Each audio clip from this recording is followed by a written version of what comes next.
Hello everybody, Vibes of a Wildlife here. Welcome to another video where we dive into the heart, humor, and unexpected life lessons from the animal kingdom. Ever think the corporate world is just a jungle in disguise? Well, you're not wrong, except the jungle might run things better. Enter the baboon. Sharp, social, and just a little bit ruthless. These animals aren't just monkeying around. They've mastered leadership in ways that would put your average office manager to shame.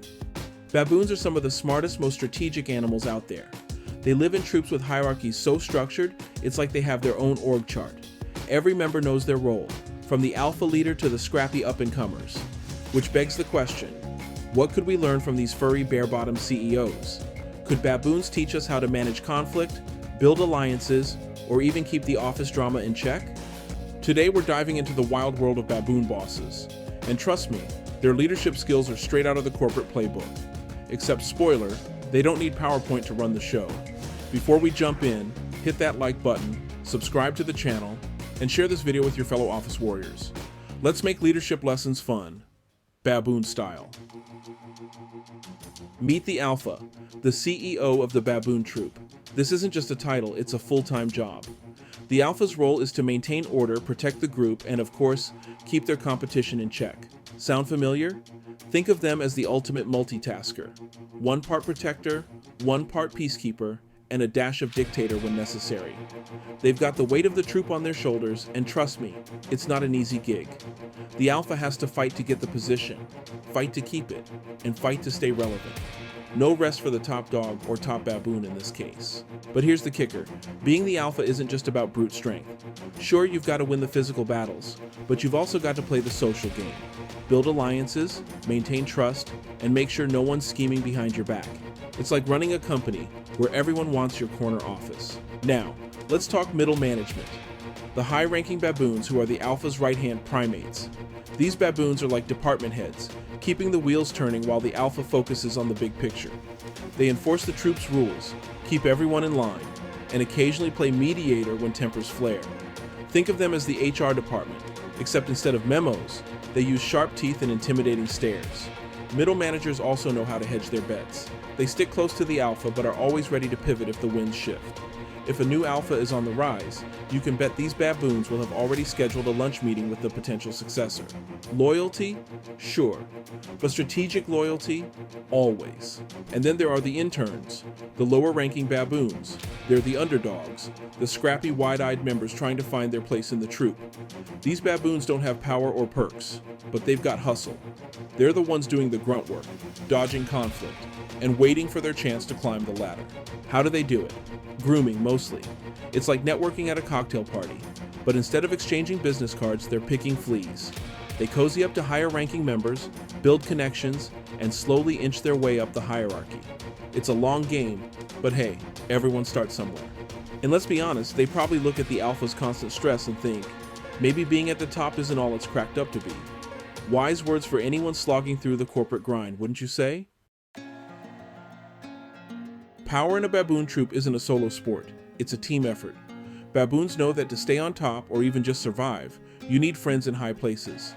Building alliances is less about warm fuzzy feelings and more about strategy. High-ranking baboons partner up with others who can reinforce their status. Think of it as forming a coalition at work to survive that big company restructuring. But alliances aren't exclusive to the top ranks. Lower-ranking baboons are just as crafty. They'll team up to challenge higher-ups, sharing the risk and doubling their chances of success.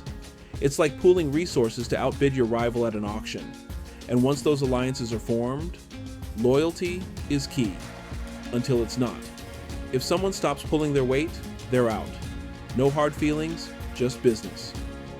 When tensions rise, and they do, often, the Alpha steps in like a referee. They can't let squabbles spiral into chaos. A well-timed display of authority usually does the trick. A loud bark, a quick charge, and suddenly everyone remembers their place. Conflict resolved, harmony restored. It's the baboon version of, let's take this offline. But not every dispute is solved by flexing muscle. Alphas are surprisingly diplomatic. If two baboons won't stop bickering, the Alpha might let them blow off steam, then mediate once cooler heads prevail. It's about balancing authority with just enough patience to avoid a mutiny. After all, Harmony isn't just nice, it's necessary for survival. When the troop faces a real threat, like a leopard lurking nearby or food running low, the alpha shifts into crisis mode. This is where leadership shines. The alpha rallies the group, signals danger, and leads the charge to safety or better resources. It's not a democracy, it's decisive action. No time for group votes when survival is on the line. Resource shortages? That's another test of alpha leadership. A good leader finds solutions, maybe relocating the troop or guiding them to untapped feeding spots. A bad one? Well, let's just say nature doesn't tolerate incompetence for long. The alpha's quick thinking and bravery keep the troop alive, but make no mistake, it's not just about heroics. An alpha knows their survival depends on the group's survival. It's a package deal, whether you're dodging predators or scrambling for the last ripe fruit. In a baboon troop, actions speak louder than words, literally. Their entire communication system is built on gestures, vocalizations, and facial expressions. A quick glance or a raised eyebrow or whatever the baboon equivalent is can mean the difference between "let's hang out" and "stay in your lane." Facial expressions are particularly important. A wide open mouth might look funny to us, but in baboon speak it's a clear sign to back off. And those soft grunts and chirps? That's their version of small talk, keeping the peace and reinforcing bonds. If you thought reading a room at a party was tricky, imagine decoding an entire troop with just body language. Baboons are masters at it. Now let's talk grooming. Sure, it keeps their fur clean, but it's also the cornerstone of baboon society. Grooming isn't just hygiene, it's social currency. When a baboon grooms another, it's saying, "I've got your back," literally and figuratively. And the benefits? Oh, they're mutual. High-ranking baboons get their stress-relieving massages, while lower-ranking ones secure protection or a favor down the line. It's a win-win, like sharing snacks in the office to score brownie points with the boss. Who knew picking fleas could be this strategic?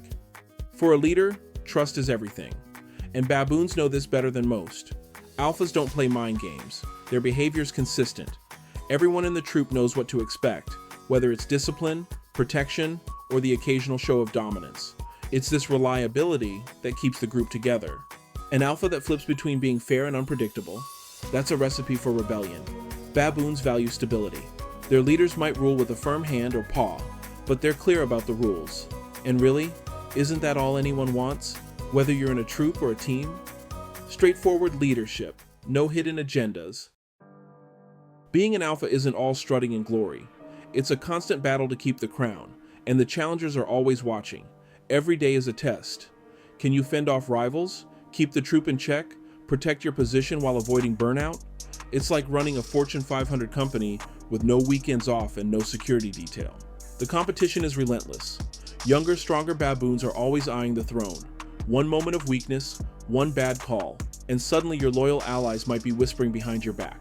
Staying on top takes smarts, strength, and a sixth sense for spotting trouble before it starts. And when the alpha eventually falls, because let's face it, nobody stays on top forever, it's not a peaceful transition. Leadership changes in baboon troops are messy. Overthrowing the alpha can mean intense battles, alliances shifting like quicksand, and everyone scrambling to figure out their new place in the hierarchy. But here's the twist. Once a new alpha takes over, the troop adjusts surprisingly fast. Baboons don't dwell on past leadership. They focus on the new boss and figure out how to thrive under the new regime. It's like your workplace after a major management shakeup. Chaos at first, but business as usual soon enough. Now let's not forget the alpha is still just a baboon, flesh, fur, and all. Balancing leadership with personal survival is no small feat. Alphas have to stay sharp and healthy, all while defending their position 24/7. It's a juggling act of power, protection, and yes, self-care. Even alphas take a moment to recharge. A quick grooming session here, a stolen nap there. It's the closest thing they get to a spa day. Because while leading a troop is demanding, it's still about survival. And a worn-out leader? Well, they're just an easy target. So, what can a bunch of baboons teach us about surviving the corporate jungle? A lot, actually. First, alliances matter. Whether you're in a troop or a team meeting, you need your people. The ones who've got your back when the pressure's on. Build those connections, nurture them, and make sure you're picking the right grooming partners. It's not just about who you know. It's about who knows you're worth the effort. Adaptability is another big one. Baboons don't cling to old habits when the environment changes, and neither should you. A leader who can pivot when things go south, whether it's a supply chain issue or a surprise audit, earns respect. Stubbornness gets you left behind, but flexibility keeps you in the game. And let's not forget confidence. Baboon alphas don't second-guess their decisions, and neither should you. Whether you're pitching a bold idea or handling office drama, people trust leaders who act like they know what they're doing, even if, let's be honest, sometimes you're winging it. Confidence sells, plain and simple. Think about it. Every team has its challenges, from office politics to last-minute deadlines. Conflict resolution? Channel the Baboon Alpha. Step in, set the tone, and make sure everyone leaves the table knowing their role. Team building? Groom your allies. Metaphorically, of course, unless your office is really progressive. Staying ahead of the competition? Watch the environment, adapt fast, and lead with strength. The corporate world might not have predators lurking in the bushes, but it's got its share of rivalries and power plays. And whether you're in a suit or a troop, the rules are surprisingly similar. Trust your instincts, stay adaptable, and don't be afraid to show a little grit. Because sometimes, leading like a baboon is exactly what it takes to stay on top. Leadership isn't just a human thing. Watching baboons, you realize the fundamentals. Alliances, adaptability, and confidence aren't bound by species. These wild CEOs offer a raw, unfiltered look at what it takes to lead. And honestly, we could learn a thing or two. So, next time you're navigating office politics or handling a tough decision, channel your inner baboon boss. And hey, don't forget to like, share, and subscribe. Because let's face it, whether in the jungle or the boardroom, the wild always has the best lessons. Next time you're in a meeting, just ask yourself, what would a baboon boss do?